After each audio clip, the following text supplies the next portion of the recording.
Dampak La Nina diprediksi terjadi akhir hingga awal tahun 2026. Meski lemah, dampak La Nina tidak dapat dianggap remeh. Mengingat La Nina bertemu dengan awal musim hujan di Indonesia yang akan memicu curah hujan yang meningkat drastis sehingga meningkatkan potensi bencana hidrometeorologi di wilayah Indonesia terkhusus Jakarta. Lantas bagaimana langkah pemerintah bersiap menghadapi cuaca ekstrim? Berikut penelusurannya dalam Prime Story.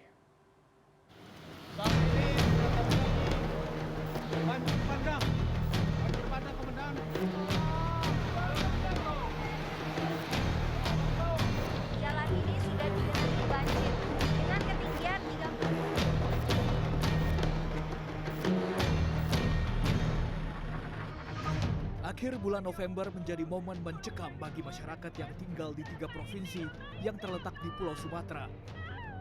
Aceh, Sumatera Utara, dan Sumatera Barat terdampak banjir dan tanah longsor dahsyat. Curah hujan tinggi, imbas siklon Senyar di kawasan Selat Malaka bagian timur diduga menjadi pemicu selain adanya alih guna lahan hutan yang tidak tepat sasaran. Pemerintah melalui Badan Nasional Penanggulangan Bencana BNPB pun telah melakukan modifikasi cuaca untuk mengurai potensi cuaca ekstrim. Kami laksanakan operasi modifikasi cuaca. Ya. Kalau kemarin kita operasi modifikasi cuaca berat kan karena curah hujannya lebat dan sangat lebat. Nah, karena ada informasi dari BMKG sudah lebih landai di titik-titik yang akan evakuasi ini untuk membantu supaya pelaksanaan pencarian pertolongan korban tidak terganggu oleh turunnya hujan yang deras. Kita laksanakan OMC untuk di Sumatera Utara 1 pesawat, untuk di Aceh 1 pesawat. Ya, memang kelihatannya tidak mampu kalau mengurangi jumlah hujan keseluruhan, tapi kalau lokal itu biasanya bisa. Ya, potensi bencana masih mengincar wilayah di Indonesia berdasar perkiraan Badan Meteorologi dan Geofisika (BMKG). Tak hanya pertumbuhan siklon tropis, namun dampak La Nina bisa menjadi potensi bencana di wilayah Jakarta dan sekitarnya. Perjalanan saya buka dengan bertemu Kepala BMKG untuk menggali dampak terburuk dari La Nina. Lantas, kira-kira worst case-nya untuk wilayah Jakarta sendiri, apa sih Pak? Apakah memungkinkan seperti terjadi banjir yang sempat terjadi siklus 5 tahunan seperti itu Pak, dari kacamata Bapak? Ya, jadi La Nina-nya sendiri ini dipantau oleh banyak lembaga. BMKG juga memantau dan kita mampu memberikan prediksi yang akurat La Nina yang akan terjadi di tiap dasarian, tiap 10 harian ke depan itu seperti apa. Dan dari pemantauan kami bahwa kita harus mengantisipasi adanya puncak musim hujan di Januari dan Februari. Karena walaupun La Nina-nya lemah, kenaikan curah hujannya juga tidak banyak, tapi kita akan memasuki puncak musim hujan di Januari dan Februari. Sehingga itu perlu diantisipasi dengan peningkatan curah hujan yang lebih tinggi, maka kita tentunya harus berhati-hati terhadap ancaman bencana hidrometeorologis, ya, baik itu longsor atau banjir dan sebagainya. Lebih lanjut, BMKG akan melakukan modifikasi cuaca untuk mengontrol curah hujan dan mencegah potensi bencana hidrometeorologi terjadi di Indonesia, khususnya Jakarta. Lantas timbul pertanyaan, bagaimana kesiapan Jakarta menghadapi La Nina? Maka perjalanan saya berlanjut menuju ke Waduk Pluit yang menjadi titik penampungan limpahan air banjir di wilayah Jakarta. Di titik ini nantinya, air-air itu akan dipompa menuju ke area laut. Dan saat ini yang tengah dilakukan oleh Dinas SDA adalah melakukan pengerukan, yang ini adalah tujuannya memperluas area Waduk Pluit sehingga bisa menampung debit air apabila curah hujan imbas dari La Nina ini berdampak di wilayah DKI Jakarta dan juga sekitarnya. Tidak hanya waduk, sungai, hingga gorong-gorong aliran air tak luput dari pengerukan dan pembersihan yang menjadi agenda rutin petugas untuk mempersiapkan wajah ibu kota dari cuaca ekstrim. Langkah saya berlanjut menuju titik rumah pompa di Muara Baru, Jakarta Utara. Dan di sebelah sana ini adalah rumah pompa, di mana di dalamnya itu terdapat sekitar 10 pompa yang dioperasikan untuk wilayah Barat, Timur, dan juga Tengah di sekitaran Jakarta Utara. Dan dari informasi yang kami dapatkan bahwa pompa-pompa ini dapat berfungsi secara prima karena dipantau oleh 16 operator yang nantinya ini difungsikan secara maksimal selama 24 jam untuk mencegah terjadinya banjir yang berkelanjutan di wilayah Jakarta.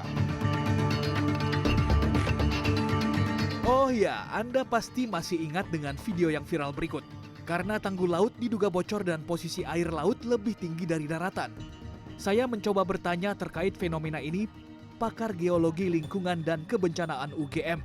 Nah, peningkatan ketinggian gelombang laut itu bisa dipicu antara lain yang pertama adanya badai tropis tadi, yang saya katakan siklon, adanya siklon, atau masih menjadi bibit siklon. Itu bisa meningkatkan ketinggian gelombang. Juga kekuatan arus pada air laut itu juga bisa meningkat apabila itu tadi adanya badai tropis ya, tidak hanya gelombang tapi juga kecepatan. Karena angin itu juga kalau badai tropis itu kan pusaran, jadi bisa meningkat. Mendengar jawaban ini, hati saya bergejolak untuk mengecek tanggul sekitar pantai utara Jakarta. Dan inilah temuan saya. Saya menemukan rembesan di bagian tanggul yang ini merupakan rembesan air dari laut. Ada celah kurang lebih sekitar 5 cm yang mengalirkan air dari laut menuju ke jalanan ataupun juga rumah-rumah warga yang berada di sekitar tanggul Pantai Muara Baru. Menanggapi informasi adanya kondisi tanggul pantai utara Jakarta, maka saya menanyakan solusi kepada Dinas Sumber Daya Air Pemprov Jakarta. Ada laporan juga dari netizen terkait tanggul laut ini yang mulai keropos-keropos, mulai bocor-bocor dikit. Nah, langkah koordinasi, mitigasi terkait hal tersebut bagaimana dari Dinas? Sebenarnya kami itu terkait dengan tanggul pengaman pantai masuk ke program National Capital Integrated Coastal Development yang sekarang ini ada banyak diviralkan ya. Itu 2 lokasi, Pantai Mutiara dan Muara Baru. Di Pantai Mutiara sebenarnya sudah kami bangun tahun 2024 kurang lebih sekitar 300 meteran. Di 2025 ini sedang proses lelang, sisanya 430 meter plus 100 meter di lokasi yang disebutkan tersebut sebenarnya sudah proses lelang. Doain semoga lancar ya, Januari kita sudah mulai konstruksi fisik. Kalau yang di Muara Baru sebenarnya sudah dimulai dari tahun 2025 ini, kita mulainya dari hilir. Dari hilir 400 meter, 2026 300 meter bertahap sampai dengan ke arah hulunya gitu. Jadi sebenarnya maintenance dari tanggul pengaman pantai tetap kami jalankan dan kami dari Dinas Sumber Daya Air tetap monitor terkait dengan tanggul-tanggul pengaman pantai. Selain antisipasi terkait tanggul, Dinas Sumber Daya Alam Pemerintah Provinsi DKI Jakarta juga telah menyiapkan optimalisasi fungsi pompa penyedot limpahan air banjir. Selain itu, rencana normalisasi menjadi fokus utama ke depan. Adapun skema normalisasi kawasan rawan banjir seperti di aliran Kali Ciliwung dan Krukut berbasis penlok pembebasan lahan diperjelas oleh Gubernur DKI Jakarta, Pramono Anung. Pemerintah Jakarta akan segera melanjutkan normalisasi Sungai Ciliwung. Pembebasan lahan sudah dimulai dan mudah-mudahan awal tahun depan bisa bersama-sama. Pembebasan lahan dilakukan oleh pemerintah DKI Jakarta untuk pembuatan tanggulnya nanti oleh Kementerian PU. Pemerintah Jakarta akan melakukan normalisasi atau pembersihan Kali Krukut sepanjang 1,3 kilo. Kenapa ini kami lakukan? Kami tahu kalau tidak dilakukan maka daerah Kemang, Kemang Village, Kemcik dan sebagainya pasti akan banjir terus-menerus dan banjirnya sudah sangat mengganggu. Ya, langkah normalisasi akan dimulai awal tahun 2026 dan dipastikan selesai pada 2029 dengan total anggaran 2 triliun rupiah. Pernyataan pemangku kebijakan Jakarta membawa saya untuk mengecek langsung kawasan Jakarta yang jadi langganan banjir. Saya tiba di kawasan Pondok Jaya, Mampang Perapatan, Jakarta yang sempat terendam banjir lokal pada bulan lalu imbas curah hujan yang tinggi. Rumah pompa Pondok Jaya menjadi salah satu harapan untuk menanggulangi banjir agar air lekas surut. Dan ini dia jawaban petugas terkait kondisi pompa. Bagaimana operasionalnya ini nanti untuk menghadapi cuaca ekstrim? Untuk persiapan kami selama menyambut musim penghujan, sebelum datangnya cuaca mendung, kami sudah operasikan terlebih dahulu untuk mengurangi debit air di dalam kolakan untuk mengantisipasi terjadinya genangan dan banjir. Jadi sebelum terjadi itu kami sudah kosongkan semuanya. Berarti sudah dilakukan proses lebih lanjut. Lantas kalau untuk kesiapan atau keprimaan dari mesin-mesin pompa ini apakah berfungsi dengan baik, Pak? Alhamdulillah ketiga unit pompa yang kami miliki itu bagus semua, udah siap pakai semua. Ada 3 unit pompa di rumah pompa ini dengan kapasitas daya sedot air 100, 500, dan 1000 meter air per detik. Perjalanan saya berlanjut menyusuri pemukiman warga di aliran Sungai Ciliwung, Kramat Jati, Jakarta Timur. Saya bertemu dengan salah seorang warga yang telah tinggal sejak tahun 1970-an dan menceritakan kondisi saat banjir datang di pemukimannya. Maksimal banjir yang pernah terjadi, yang paling ekstrim itu sampai berapa, Pak? Kurang lebih 6 meter ketinggian air. 6 meter ketinggian air, gitu. Oke. Dan bukan sekedar air ya, tentunya ada material-material nih, lumpur. Kalau 6 meter biasanya lumpurnya itu kurang lebih bisa sepaha orang dewasa. Nah itu yang kadang-kadang kita sangat-sangat keteteran dan perlu juga kadang-kadang bantuan dari LSM atau apa gitu. Tapi alhamdulillah sih di sini warga sudah selalu sigap.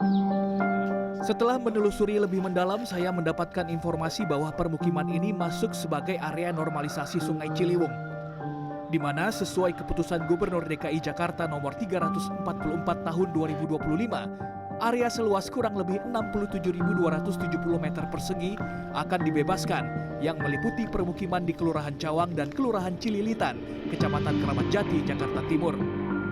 Kondisinya begitu mengenaskan, ada sekitar 10-an lebih rumah di sekitaran bantaran Kali Ciliwung ini yang terpaksa harus ditinggalkan karena sudah tidak layak huni. Tertimbun lumpur yang begitu tinggi imbas banjir yang terjadi beberapa tahun terakhir.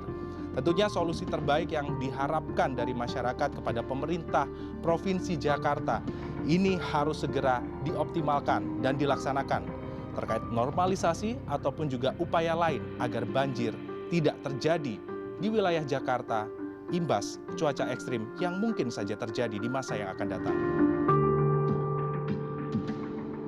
Berbagai upaya memang telah dilakukan untuk bersiap menghadapi cuaca ekstrim imbas La Nina. Tak hanya pemerintah, masyarakat juga harus sadar pentingnya menjaga lingkungan. Karena perlu diingat bahwa alam selalu punya caranya sendiri membawa pesan bagi manusia, baik melalui cuaca maupun bencana. Freddy Cahya, Andriawan Saputra, Jakarta.